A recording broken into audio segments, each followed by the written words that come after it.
बालाघाट नहीं हो गया, कोई काला पानी की सजा हो गई। किसी अधिकारी को, कर्मचारी को, व्यापारी को, किसान को, आम समाज को दूर से आने में एकदम ऐसा लगता था कि क्या हो गया।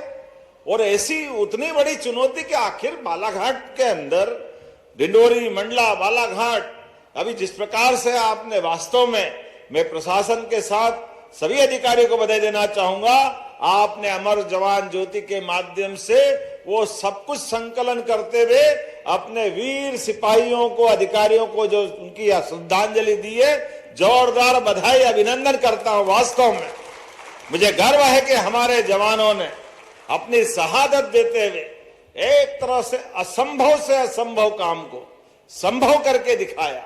और बदलते दौर में पानी प्रधानमंत्री वाकई अद्भुत, ये हमारे लिए वर्तमान के समय में वरदान है। यशस्वी प्रधानमंत्री का नेतृत्व, मैं उनको बधाई देना चाहता हूं, श्रीमान नरेंद्र मोदी जी को, आप सबके माध्यम से भी, जिनने देश के सारे उलझे सुलझे प्रश्न, जिससे देश की प्रगति रुकती है, लोगों की प्राण की रक्षा होती है। बताइए, आज कोई किसी के घर से किसी का एक कोई परिवार का सदस्य चला जाए, कैसा कष्ट होता घर वालों को, और असमय चला जाए तो और भारी दुख होता। लेकिन हम में से तो आज यहां देख रहे थे जब प्रदर्शनी के दरमियान, तो कई सारे पुलिस के जवान, अधिकारी, उनके पिता, किसी के परिवारजन, कोई और कोई साथी बिछड़ गए और वो दूसरी पीढ़ी आ गई।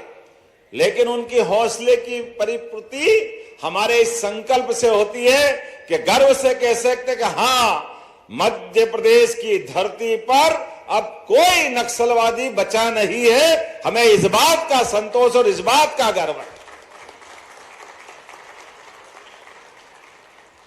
कितना आश्चर्य लगता है, सरकार का मंत्री, मित्रों ये जरूर बोलना चाहूंगा मैं, और बड़े दुख के साथ बोलना चाहूंगा, लेकिन थोड़ा सा मंच मुझे अनुमति देना, बुरा मत मानना, जिनके मंत्रिमंडल के साथी की एक तरह से यहां निर्मम हत्या हो गई और यहां के जवानों ने जान की बाजी लगा करके नक्सलवादियों को खत्म किया, वो बजाय इस बात की प्रशंसा करने के लिए वो उनके साथ खड़े दिखाई दिए, जिनके कारण से समस्या खड़ी हो गई।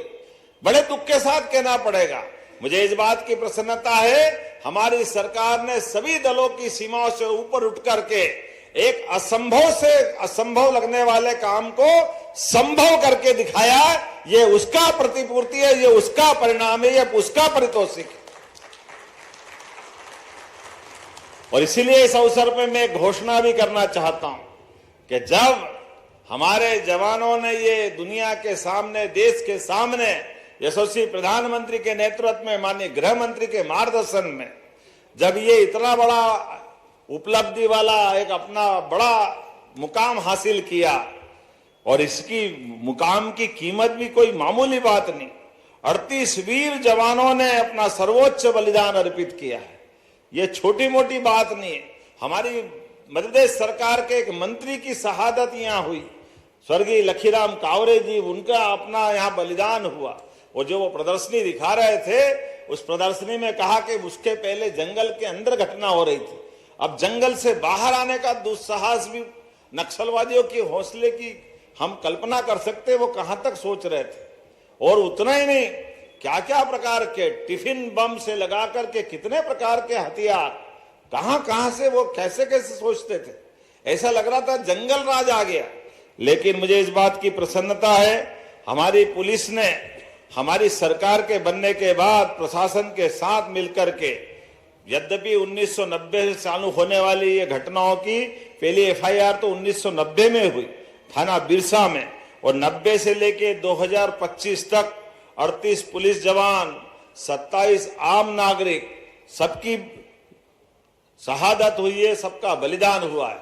मैं बाबा महाकाल से कामना करता हूं, हमने उनको अपने इस जीवन में खोया तो हमने चुन चुन के बदला लेकर सामने आने वाले नक्सलवाद की जड़ों को समाप्त करने का निर्णय पूरा किया है। ये बाबा महाकाल का आशीर्वाद है।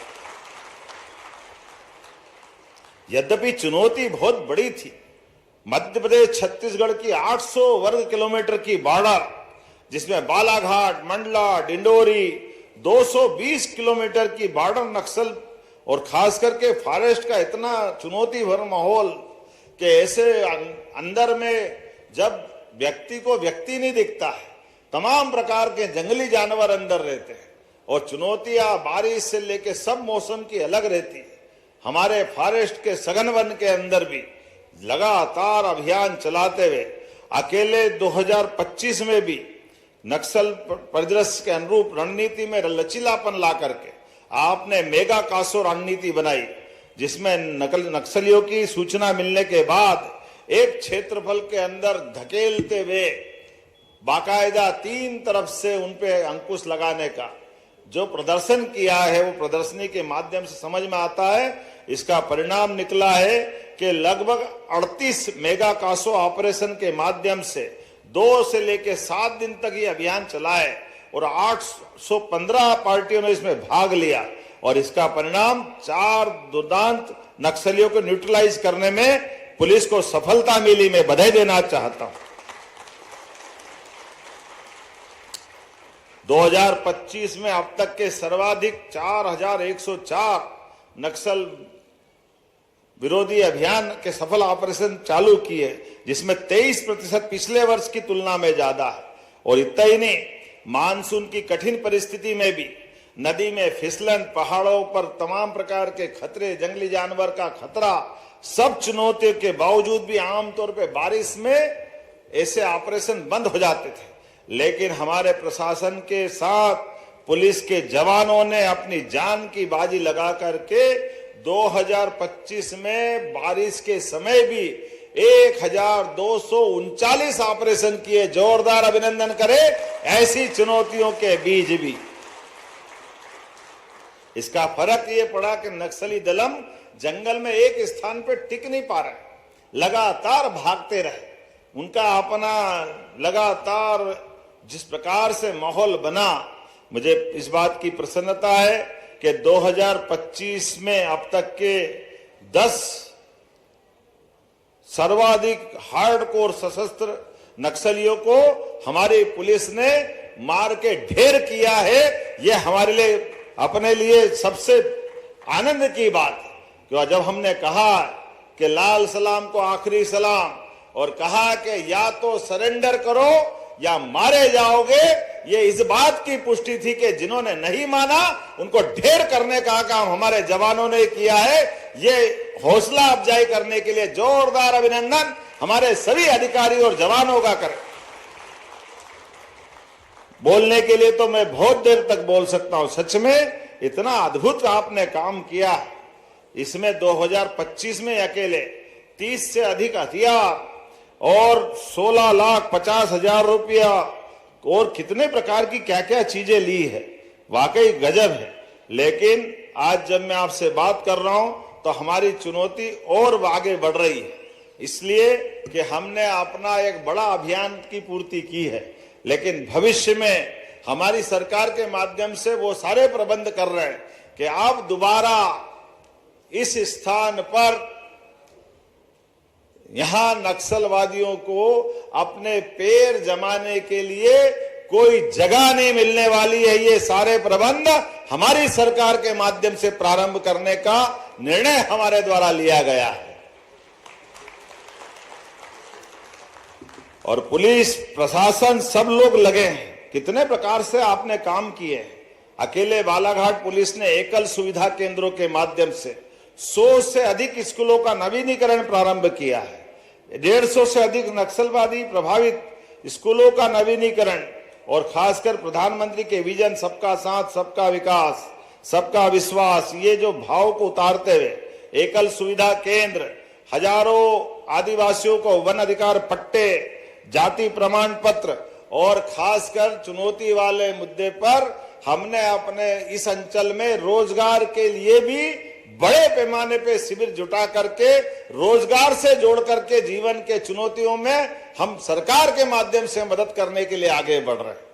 और इसीलिए हमने निर्णय किया है कि जब हमारा यह कृषि कल्याण वर्ष घोषित हुआ और इस नाते से कृषि कल्याण वर्ष के आधार पर जब हम अपने अलग अलग क्षेत्रों में कृषि कैबिनेट करने वाले हैं ताकि समग्र विकास की कल्पना की जा सके। तो मैं इस बात के लिए कहना चाहूंगा कि इस महाकौशल के बेल्ट में कृषि कैबिनेट बालाघाट में की जाएगी, इसी स्थान पर जहां हमारे लिए हमारे लिए तो दल की सीमा नहीं, सरकार के लिए कांग्रेस बीजेपी सारे विधायक बैठे हैं। पूरे मंच का अभिनंदन कर दो एक बार जोरदार तरीके से कि इस अभियान के माध्यम से इस बात की पुष्टि भी की जाएगी कि कोई बात नहीं, हमारा प्रशासन या हमारी सरकार के समय लिखीराम कांवरे जी के साथ जो घटना हुई वो घटना कायराना घटना थी। हमने उसका भी बदला लिया और केवल एक मंत्री क्या, मुख्यमंत्री सहित सारे लोग कैबिनेट करने आएंगे और यहां बैठ करके सरकार के माध्यम से चुनी हुई सरकार के उत्तरदायित्व का एक तरह से निर्वहन भी करेंगे। समूचे विकास की परिकल्पना के आधार पर भविष्य में यहां सभी क्षेत्र की संभावनाओं के लिए किसान, महिला, गरीब, युवा, हर एक क्षेत्र के विकास के लिए विस्तार से बात करते हुए सच में आज के इस पूरे आयोजन के लिए मैं आपको इस बात के साथ कि आने वाले समय में हम बहुत जल्दी यहाँ मिलेंगे। आज अमर जवान ज्योति आमतौर पर हम दिल्ली जाते थे, लेकिन एक ऐसा बढ़िया यहाँ एक अपना स्थान बना है जहां आज के बाद हम पूरे बालाघाट और प्रदेश और देश वालों को आमंत्रित करेंगे। एक बड़ी विजय का लघु स्थान बना करके सब कुछ देने का प्रयास किया। मैं उसको लोकार्पण की घोषणा भी करता हूं और आप सबके माध्यम से एक बार फिर इस बड़े अभियान की सफलता के लिए सबको बधाई देना चाहता हूं। बहुत बहुत धन्यवाद। भारत माता की जय।